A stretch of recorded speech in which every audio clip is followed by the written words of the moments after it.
নমস্কার, আশা করি সকলে খুব ভালো আছো। মিষ্টি কথার রান্নাঘরে নতুন একটা রেসিপিতে তোমাদের সকলকে স্বাগত জানাই। আজকে বানাবো চিলি চিকেন, যেটা কিন্তু ছোট বড় সবারই খুব প্রিয় একটা রেসিপি। চিলি চিকেন বানানোর জন্য আমাদেরকে প্রথমেই যেটা করতে হবে সেটা হচ্ছে চিকেনের ম্যারিনেশন। ফার্স্ট স্টেপে আমি চিকেনটাকে ম্যারিনেট করেছি সামান্য একটু নুন, গোলমরিচের গুঁড়ো আর একটু রসুন বাটা দিয়ে। ম্যারিনেশনের সেকেন্ড স্টেপে আমি দিয়েছিলাম কর্নফ্লাওয়ার আমি খুব বেশি পরিমাণে দিইনি, সেটা দেখতেই পাচ্ছ। এরপর কড়াইতে তেল ভালো মতো করে গরম করব আর ওই চিকেনের যে পিসগুলো ওগুলো গোল্ডেন ইয়েলো করে ভেজে নেব। রেসিপিটা ভালো লাগলে আমার চ্যানেলটাকে সাবস্ক্রাইব করে দিতে ভুলো না যেন। ভাজার সময় কিন্তু অধৈর্য হলে একেবারেই চলবে না। মিডিয়াম টু লো ফ্লেমে চিকেন গুলোকে লাল লাল করে ভেজে নেব। এই ভেজে রাখা চিকেনের লোক সামলানো কিন্তু আবার বেশ মুশকিলের ব্যাপার।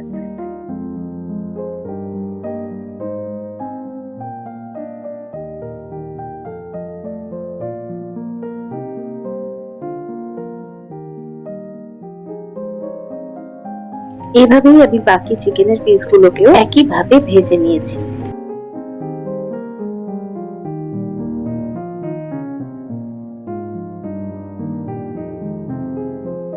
চিকেনগুলোকে তুলে নেওয়ার পরে ওই তেলের মধ্যেই আমি দিয়ে দিচ্ছি বেশ মিহি করে কুচি করে রাখা কাঁচা লঙ্কা আর রসুন। রসুনের কাঁচা গন্ধটা চলে যাওয়ার পরে আমি ওর মধ্যে দিয়ে দেবো কিউব করে কেটে রাখা ক্যাপসিকাম।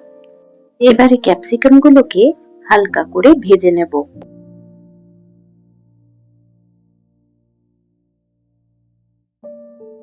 খুব বেশি লাল লাল করে ভাজবো না, তাহলে কিন্তু ক্যাপসিকাম গুলো একেবারে গলে যাবে। ক্যাপসিকাম গুলোকে এমন ভাবে ভাজবো যাতে একটা ক্রাঞ্চি ভাব এর মধ্যে চলে আসে।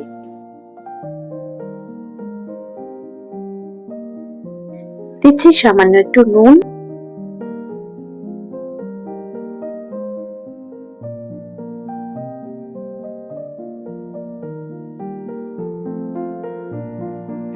এবারে সময় নিয়ে ক্যাপসিকাম গুলোকে ভাজবো।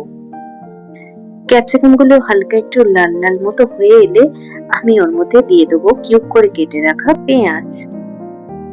এবারে পেঁয়াজ গুলোকেও আমি হালকা ভেজে নেব। এর মধ্যে তোমরা কাঁচা লঙ্কা ব্যবহার করতে পারো।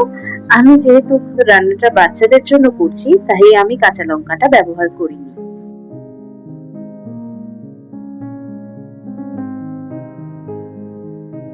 পেঁয়াজটা মোটামুটি হালকা একটু ভাজা ভাজা মতো হয়ে এলে আমি ওর মধ্যে দিয়ে দেবো কিউব করে কেটে রাখা টমেটো।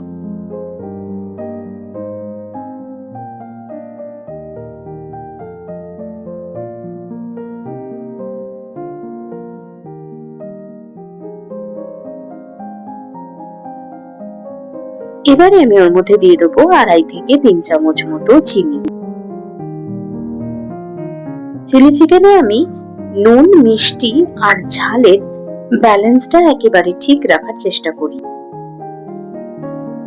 নুন, মিষ্টি বা ঝালের পরিমাণটা তোমরা তোমাদের পছন্দ মতো বাড়িয়ে বা কমিয়ে নিতে পারো। খুব ভালো মতো করে সমস্ত উপকরণগুলো মিশিয়ে নিতে হবে। গ্যাসের ফ্লেমটা এই সময় মিডিয়াম টু হাই রাখবে।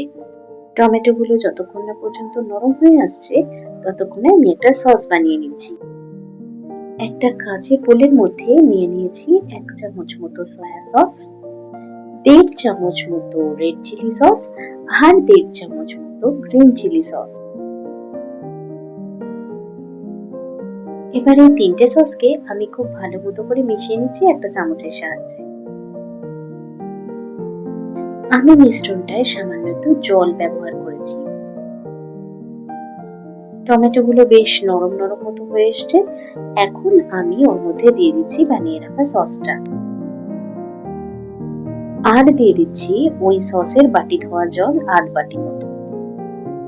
জলটা দেওয়ার পর যখন হালকা একটু ফুটে উঠবে তখন আমি দিয়ে দেবো ভেজে রাখা চিকেন গুলো। চিকেন গুলোকে গ্রেভিটার সাথে খুব ভালো মতো করে মিশিয়ে নিচ্ছি।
এবারে দিয়ে দিচ্ছি 1.5 গ্লাস মতো গরম জল।